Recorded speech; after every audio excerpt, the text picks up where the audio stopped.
અથ શ્રી તુલસીપત્રમ ચેનલમાં હું અપર્ણા આપ સૌનું સ્વાગત કરું છું.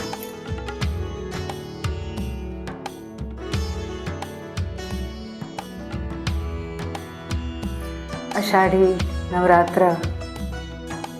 શરૂઆત અને એકમમાં પરાંબા અને નવદુર્ગાની ઉપાસના અને આરાધના કરવાના મંગલકારી દિવસો.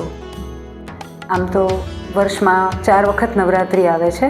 મહા મહિનામાં આવે, અષાઢ મહિનામાં આવે, ચૈત્ર મહિનામાં આવે અને આસો મહિનામાં શારદીય નવરાત્રિ આવે. એમાં મુખ્ય વાસંતી નવરાત્રિ એટલે કે ચૈત્ર મહિનાના નવરાત્રિ અને શારદીય નવરાત્રિ જે આસો મહિનામાં આવે છે, આ બે મુખ્ય કે મોટા નવરાત્રિ ગણાય છે. અને અષાઢ મહિના અને મહા મહિનામાં આવે એને ગુપ્ત નવરાત્રિ કહેવામાં આવે છે, જેમાં 10 મહાવિદ્યાઓની પણ પૂજા કરવામાં આવે છે. આજે અષાઢ સુદ એકમ માં ભગવતી અંબાના આરાધના કરવાના દિવસો. તો વિચાર આવે કે માં અંબા કેવા છે? માં આનંદમયી, માં કલ્યાણમયી, માં ખૂબ દયાળુ. તો માની આ જે પ્રતીતિ છે એ કવિ શ્રી બુલબુલે એમના કાવ્યમાં કે એમના ગરબામાં કે એમને થયેલી પ્રતીતિ એણે કાવ્ય રૂપે કે ગરબા રૂપે એ ઉક્તિઓ લઈ લીધી. અને એવું બન્યું કે એક વખત માં અંબા સિંહાસન ઉપર પોતાની સખીઓ કે નવદુર્ગા સાથે બિરાજમાન હતા. એવે વખતે માતાજીના સાડીના પાલવમાંથી પાણીના ટીપા પડતા હતા અને ભીંજાયેલો પાલવ હતો. આ જોઈને વળી અંબા જે કહેવાય એમના નાના બેન બહુચરાજી એમનું ધ્યાન ગયું કે માનો પાલવ ભીનો છે. એટલે ઊભા થઈને એમણે પૂછ્યું કે માં આ તારો પાલવ આ રીતે ભીનો કેમ છે? આપણે તો બધા સાથે રાસ રમીએ છીએ, આનંદ કરીએ છીએ, અને તારી સાડીનો પાલવ ભીનો છે? તો મેં જેમ કીધું એમ માં કલ્યાણમયી, માં દયાળુ અને કરુણામયી છે.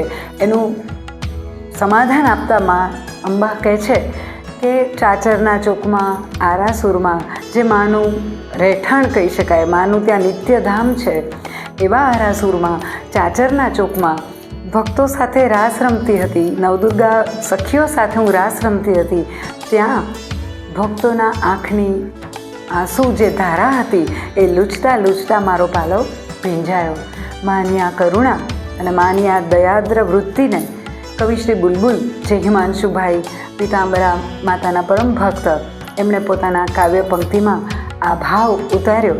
અને મા જગદંબાની કેવી કરુણા છે સૌ જીવ પ્રાણી માત્ર ઉપર, એનું આ ગરબામાં અદ્ભુત દર્શન થાય છે. કવિ દયા કલ્યાણ પણ મા ભગવતીના જેમ માયકલ આપી છે એ જ રીતે પરમ ઉપાસક અને પરમ એને માટેના ભક્ત હતા, જે પોતાની ભક્તિને કાવ્ય કે ગરબા સ્વરૂપે રચીને એનો આનંદ, ભક્તિનો આનંદ લેતા હતા.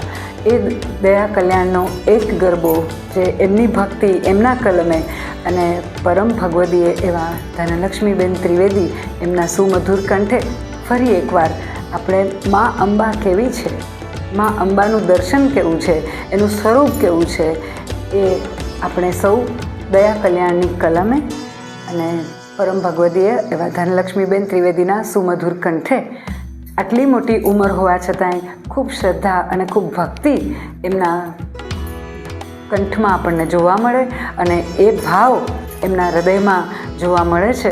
તો આવો આપણે પણ ધનલક્ષ્મીબેનના કંઠને ભક્તિથી માણીએ અને આપણે પણ મા અંબાની ભક્તિમાં તરબૂળ બનીએ. એકદમ શાંત ગરબો છે.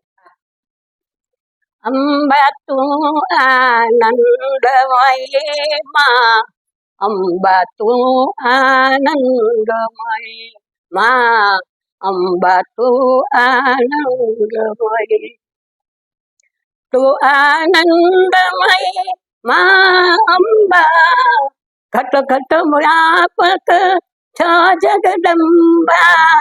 અંબા તું ચૈતન્યમયી માં, અંબા તું આનંદમયી માં, અંબા તું આનંદમયી.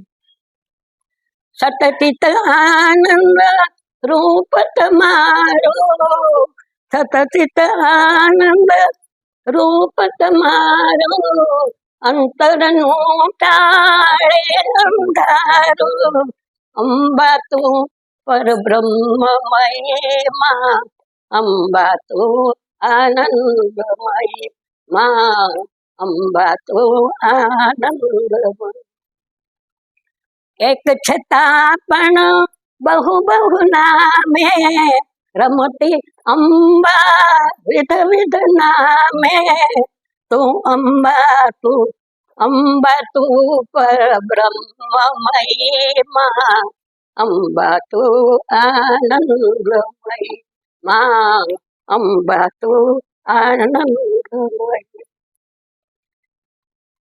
તું નારાયણી તું બ્રહ્માણી તું નારાયણી તું બ્રહ્માણી દીન દયામય તું રુદ્રાણી અંબા તું કલ્યાણમય માં અંબા તું આનંદમય માં અંબા તું આનંદ.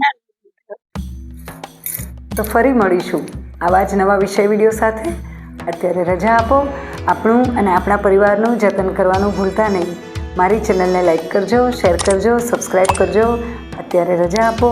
આવજો.